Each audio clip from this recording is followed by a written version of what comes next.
আসসালামু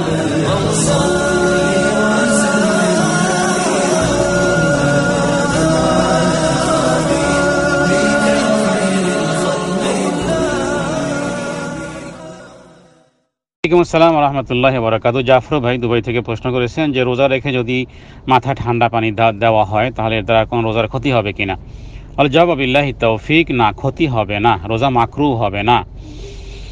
আমরা এই প্রসঙ্গে যে সমস্ত কারণে রোজা মাকরুহ হয় না এই বিষয়ে আমরা দীর্ঘ একটি আলোচনা করেছি, হাদিসের দলিল ভিত্তিক বেশ কয়েকটি কারণ, এর মধ্যে এই কারণগুলো উল্লেখ করা হয়েছে, সেখান থেকে শ্রবণ করে নেবেন যে কোন কোন কারণে রোজা মাকরুহ হয় না, আমাদের আলোচনা আছে।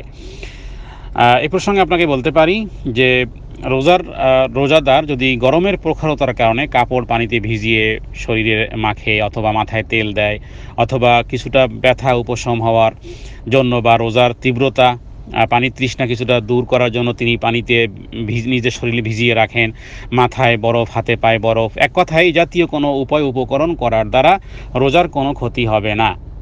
এমনকি যদি কেউ মাথায় তেল দেয়, মাথায় চিরুনি ব্যবহার করে,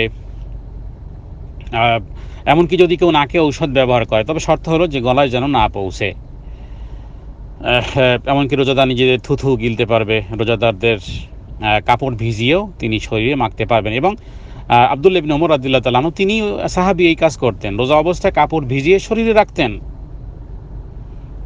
এবং এই প্রসঙ্গে তাগলিকের সহিহ আল বুখারী ২য় খণ্ডের 445 নম্বর পৃষ্ঠাতে আপনারা এই প্রসঙ্গে বেশ কিছু হাদিস এসেছে, 152, 156, 151, 152 নম্বর হাদিস তাগলিকের, মানে এই সমস্ত কারণে রোজা মাকরুহ হবে না। সুতরাং যদি কেউ গরমের রোজার কারণে প্রচণ্ড গরম অনুভব করে বা কষ্ট হয়, তিনি পানিতে নিজে ভিজে আসেন অথবা বারবার গোসল করতেছেন অথবা ভিজা কাপড় তিনি শরীরে দিয়ে বসে আসেন, এ জাতীয় কোনো কিছু করার দ্বারা অথবা তেল, হাতে পায়ে তেল, এ জাতীয় কোনো কিছু করার দ্বারা রোজার কোনো ধরনের ক্ষতি হয় না।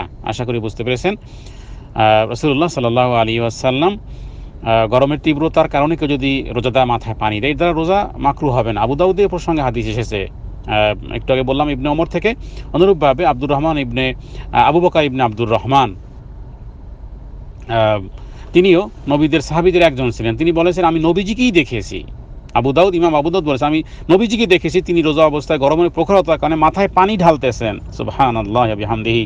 রাসূলুল্লাহ সাল্লাল্লাহু আলাইহি ওয়াসাল্লাম তিনি মাথায় পানি দিচ্ছিলেন গরমের প্রখরতার কারণে, তিনি এমত অবস্থা যে তিনি রোজা ছিলেন। সুবহানাল্লাহ। এই হাদিসটি আপনারা পাবেন সহিহ আবু দাউদের মধ্যে 2য় খণ্ডের 61 নম্বর পৃষ্ঠা, হাদিস নাম্বার 2365। রাসূলুল্লাহ সাল্লাল্লাহু আলাইহি ওয়াসাল্লাম নিজেই রোজা অবস্থায় গরমের প্রখরতার কারণে তিনি মাথায় পানি দিয়েছেন।